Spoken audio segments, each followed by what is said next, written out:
केदारनाथ धाम की यात्रा जल्द ही और भी आसान और सुरक्षित होने वाली है। अब श्रद्धालुओं को 16 किलोमीटर की कठिन पैदल चढ़ाई नहीं करनी पड़ेगी। सरकार ने केदारनाथ तक एक 7 किलोमीटर लंबी सुरंग बनाने का फैसला किया है, जिससे यात्रा का सफर करीब 11 किलोमीटर तक घट जाएगा। ये सुरंग गौरीकुंड से शुरू होकर रामपुर होते हुए सीधा केदारनाथ मंदिर के पास समाप्त होगी। इस टनल के बन जाने के बाद यात्री केवल 5 से 7 किलोमीटर की दूरी तय करके मंदिर तक पहुंच सकेंगे। ये खासकर बुजुर्गों, महिलाओं और बीमार यात्रियों के लिए वरदान साबित होगा। इस प्रोजेक्ट से यात्रा के 2 विकल्प तैयार हो जाएंगे, एक पारंपरिक पैदल मार्ग और दूसरा नया सुरंग मार्ग।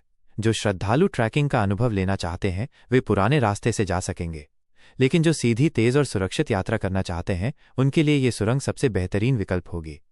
यह सुरंग एक आधुनिक तकनीक से बनाई जाएगी, जिसमें आपातकालीन सुरक्षा, वेंटिलेशन, बिजली और संचार की पूरी व्यवस्था होगी।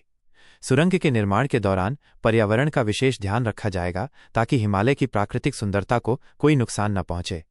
इस समय परियोजना की डिटेल्ड प्रोजेक्ट रिपोर्ट यानी डीपीआर तैयार की जा रही है। अधिकारियों के अनुसार अगर सब कुछ योजना के अनुसार चला तो निर्माण कार्य जल्द ही शुरू कर दिया जाएगा और कुछ ही वर्षों में श्रद्धालु सुरंग के माध्यम से मंदिर तक पहुंच सकेंगे। केदारनाथ यात्रा पहले एक कठिन तपस्या मानी जाती थी, लेकिन अब ये श्रद्धा के साथ सुविधा और सुरक्षा से भी जुड़ जाएगी। भविष्य में ये सुरंग लाखों श्रद्धालुओं के लिए आस्था और तकनीक का अद्भुत संगम साबित होगी। इस सुरंग के बनने से न सिर्फ यात्रा सुगम होगी, बल्कि क्षेत्र में पर्यटन को भी जबरदस्त बढ़ावा मिलेगा।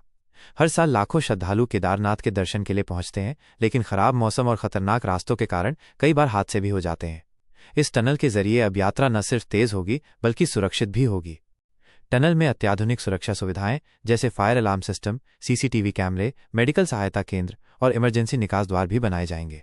इससे अगर कोई आपात स्थिति आती है तो तुरंत मदद पहुंचाई जा सकेगी।